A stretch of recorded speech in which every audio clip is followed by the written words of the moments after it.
வணக்கம்.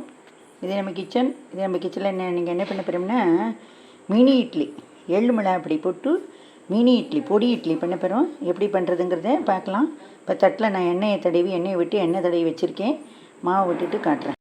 நம்ம இந்தமாரி மாவு விட்டு வச்சாச்சு. இதை அடுப்பில் வச்சு பார்க்கலாம்.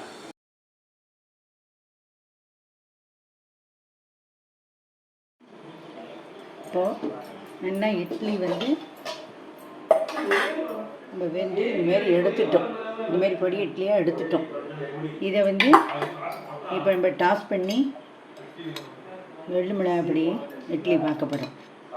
இப்போ நான் அதுக்கு 2 டேபிள் ஸ்பூன் அளவுக்கு சாதாரணமான கடலெண்ணெய் விட்டுருக்கேன். இறக்கும்போது நல்லெண்ணெய் விட்டு இது பண்ணணும். இப்போ இதுக்கு கடுகு, இதுமாரி கடுகு தாளிக்கணும், கடுகு வெடிக்கணும். இதுக்கு வந்து நமக்கு சிம்பிள் இன்க்ரீடியன்ஸ் தான் வேணும்.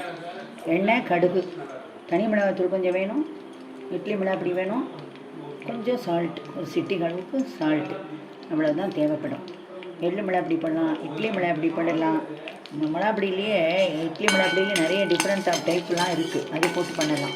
இல்லை பருப்பு பொடி போட்டு பண்ணலாம், கருவேப்பிலை பொடி கூட போடலாம், அப்புறம் தனியா பொடி, அதுக்கப்புறம் வந்து இந்த கொத்தமல்லி பொடி, புதினா பொடி, இது எல்லாம் பண்ணலாம். பெருங்காயம் தேவைப்பட்டவா இந்த பொடி போடும்போதே கொஞ்சோண்டு பெருங்காய பொடியும் போட்டுக்கலாம். இப்போ நம்ம கடுகு நல்லா வெடிக்கிறது.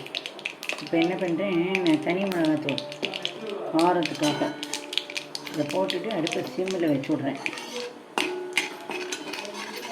சிம்மில் வச்சுட்டு இப்போ தான் இந்த பச்சை வாசனை போயிடும். இப்போது இட்லி மிளகாய் ஒரு டீஸ்பூன்ட்டு அடுப்பை ஆஃப் பண்ணிட்டேன். இந்த சூட்லேயே பரட்டிடலான்ட்டு அடுப்பை ஆஃப் பண்ணிவிட்டு இப்போ இட்லி தூக்கி கொட்டிட்டோம். நம்ம இப்போ மறுபடியும் நல்லா ஒரு டீஸ்பூன் அளவுக்கு இட்லி மிளகாய், இது வந்து எள்ளு மிளகாய், எள்ளை பேஸ் பண்ணி மிளகாய், இது ஒரு சிட்டி அளவு உப்பு போட்டாச்சு. இப்போ இதை வந்து நம்ம இப்படி கலரி விடணும். அப்போ தான் இதோட இதெல்லாம் இதில் இறங்கும்.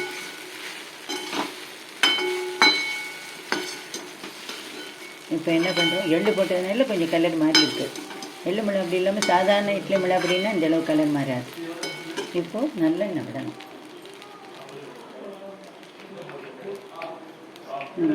நல்லெண்ணெயை விடுறேன்னா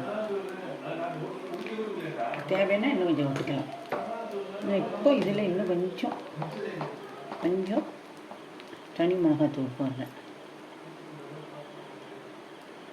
தனி மிளகாத்தூளுக்குன்னே நான் தனியாக ஒரு ரெசிபி போட்டிருக்கேன். தேவைப்பட்டவா போய் பாருங்க. இப்போ அடுப்பை ஆன் பண்ணி ஒரு 2 நிமிஷம் இந்த சூட்லேயே நம்ம இதெல்லாம் வதக்கணும்.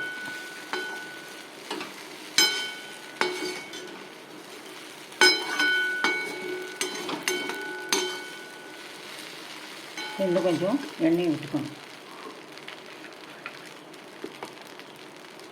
அவ்வளோதான்.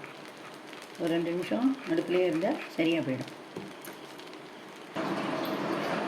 இப்போ நம்மளோடது ரெடி ஆகிடுச்சு. சர்விங் பவுலுக்கு மாற்றி இப்போ இதேமாரி நீங்களும் பண்ணி உங்கள் அதில் இருக்கிற குழந்தைகளுக்கு கொடுங்க. நன்றி, வணக்கம்.